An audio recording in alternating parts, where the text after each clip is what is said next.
that night I got a lot of texts from friends, that was kind of a fun wave with my artwork. And I feel like through my whole career I've gone through like a few of those waves where like there's a big event and I'll get more eyes on my work, and so it just helped bring a lot more opportunity, and that was really awesome.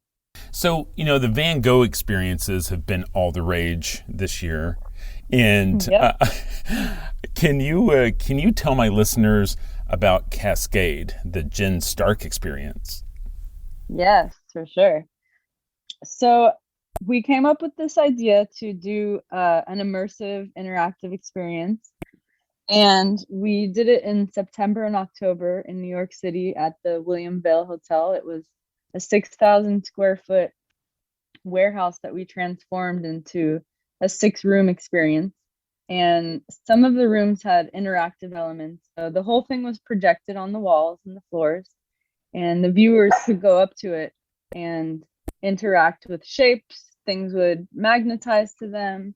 They could walk up to different walls. There was one wall that was kind of inspired by the movie Big, where they play the piano on the floor.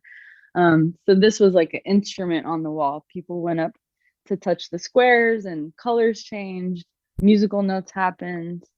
And it was really fun to provide an experience that was beyond, a typical art gallery where you just walk up to a painting and look at it. Like I love having the viewers as part of the art, interacting with it, and that was really awesome. And we're hoping to bring it to LA this year. So I didn't have a chance to go to the show, but just the videos I saw online of people. That's the thing about social media. Social media influencers, love this sort of thing because it's so visual, and they'll capture it and put it online. And so some of the videos I saw, I was just like taken aback by how interactive it was.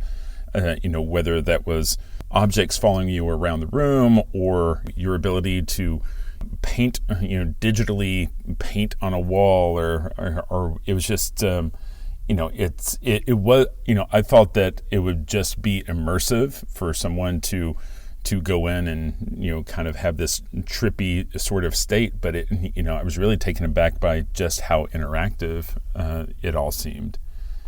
cool. Well, thank you. Yeah. And I have a similar experience, like a 1-room installation that's up right now at Wilding Gallery. That's in LA on through December 23rd. So that one is really fun. You get to pick up like a paint roller or paintbrush, and when you touch it to the wall, it creates other colors and effects, and it almost looks like you're painting on the wall digitally.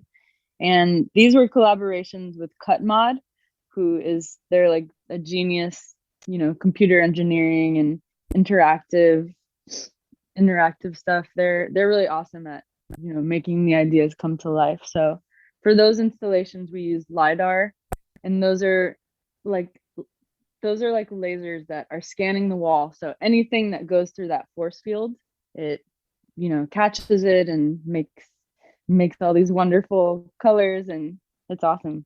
How often do you get to use the words force field? It's Yeah.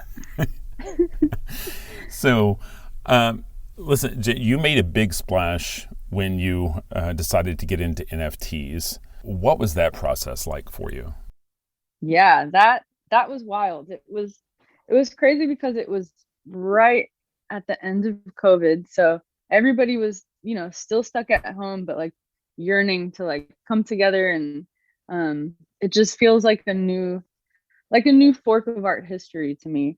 Um, I love like the idea that an NFT, it just gives autonomy to the artist, and the artist is like forever connected to this piece of artwork and gets royalties and stuff. Because in the traditional fine art world, like with fine art, the artist doesn't see a penny of secondary sales, especially in the US. So that idea was really interesting for the artist to, be connected to this artwork. And yeah, and a lot of digital artists, they never really made money on their art. And the whole NFT world is awesome because it's giving a lot of artists financial freedom, and they're able to support themselves. It's pretty great.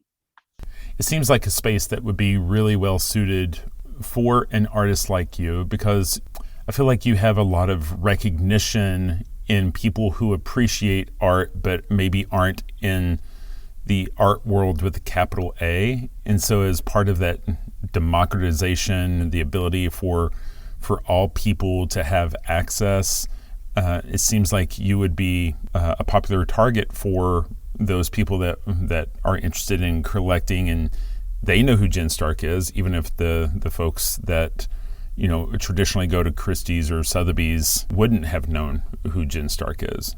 Yeah, this whole world is pretty awesome. It's cool that I have like a foot in the fine art world, a foot in this digital NFT world. It's like I feel like the art world hasn't fully embraced the NFT world yet, but we're getting there. I see like galleries starting to do their own platforms and stuff like that. But yeah, I'm excited to see where this is gonna go. And I also love like the community aspect of it, like how some artists have like utility in their NFTs, and they kind of reward their NFT collectors and stuff. It's pretty cool. It's a lot to think about. I think my brain has grown twice as much this year. I know. Well, I mean, you've got stuff going on all over the place. Speaking of rewarding your followers, there's even the Stark coin now, right? Yep, I have a coin, Stark coin.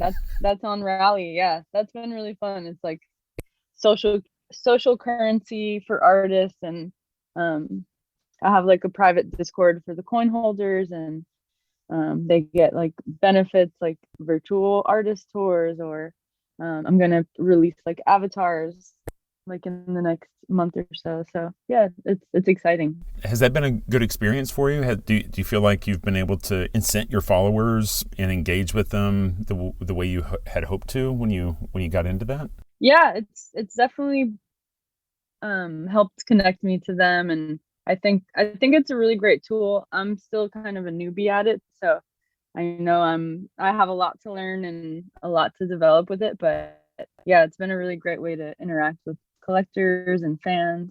And so your NFTs to this point, it's basically looping digital animation and some music also. Is that right? Yep. Yeah, we usually do MP4s, and there's usually always a musical element involved in it. And we've created them with all different programs like Cinema 4D, Touch Designer, and it's usually me collaborating with another artist, like a super talented animator or coder, and I'll kind of like art direct them on what to do, and it's this really fun collaboration. So how do you go about picking the music for this? I mean, as someone like you probably have, a dozen music friends. Like, do you just call up a friend and say, here's this image, what inspires you? Or how does that work? Yeah, usually I have a couple sound engineers that I worked with in the past, and I'll usually, present them the animation, usually give them like inspiration images, or I'll be like, I want this to sound like a wooden chime or like a xylophone. I want it to sound mysterious and uplifting.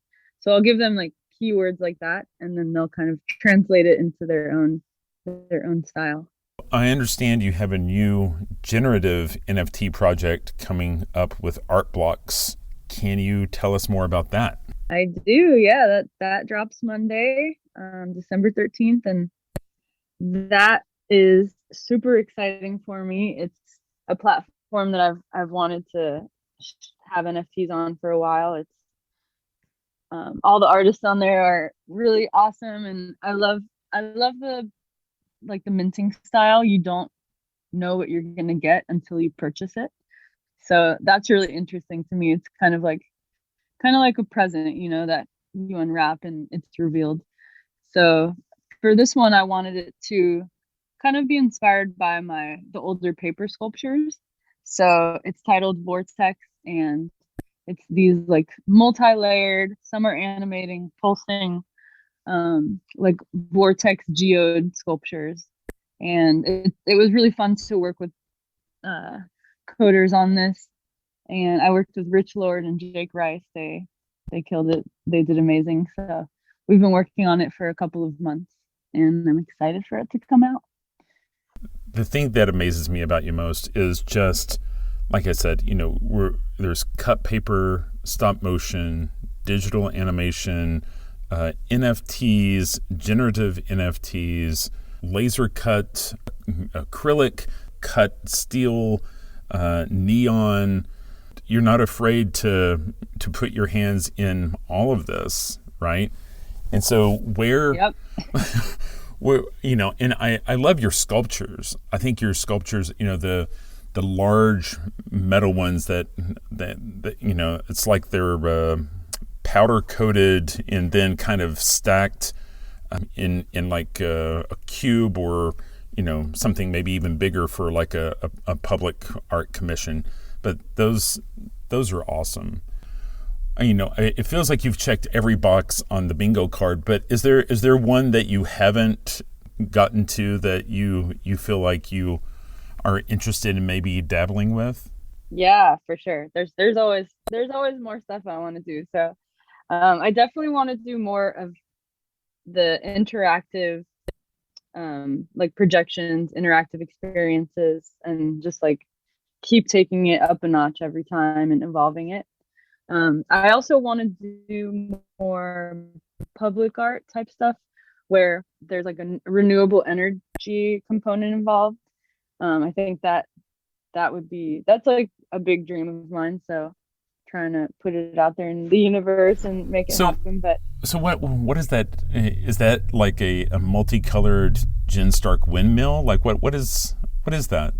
What are you thinking? Yeah, it could be that. It could be some kind of like shade sculpture that provides utility and also energy. Something with like solar panels. Yeah, I'm not exactly sure yet, but I want to make it in the future sometime. So that would be really fun. That's awesome. So, Jen, if people wanted to keep track of you and what you're doing, and people need to stay tuned in because it's always changing, right? You're not that artist who figured out something that people wanted to buy and you just keep on turning out the same painting over and over again. Like if people want to keep track of Jen, where would they go? Is it Twitter or Instagram or your website? Yeah, I would say either Instagram, that's at Jen Stark, or Twitter, Jen_Stark. And yeah, I'm usually posting like the most up-to-date stuff on there. Or they can go on my email list on my website, jenstark.com. Well, Jen, I really appreciate you taking time out to talk to me about your work. I hope people check you out, and hopefully, like you said, people can go dive into an immersive experience with your work in LA. Well, I mean, there's the work currently up at Wilding Crane Gallery, and then you said you're hoping to get Cascade in a space in 2022 in LA. Does that sound right? Yep, exactly. We're gonna travel it to LA, and I'm really excited about it. Well, hey, I appreciate your time so much. Of course, it's my pleasure. Thank you for having me on.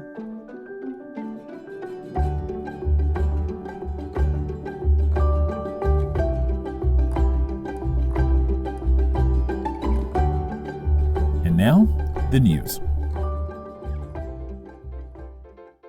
Nifty Gateway is touting the recent sale of NFTs by the artist who goes by the pseudonym Peck as being the highest ever price for a work by a living artist at $91.8 million. However, the headline is debatable since it reflects an open edition purchased by more than 28,000 buyers. But the project does provide an indication of how gamification will play an increasing role in the future of art sales. The sale of The Merge began at 6:30 p.m. on December 2nd, with each token, which was referred to as mass, selling for $575. Every 6 hours, the price went up $25. Buy 10 mass, get one free. Buy 1,000, get another 300 free. In the end, over 266,000 units of mass were sold. At the completion of the drop, each buyer received an NFT with their accumulated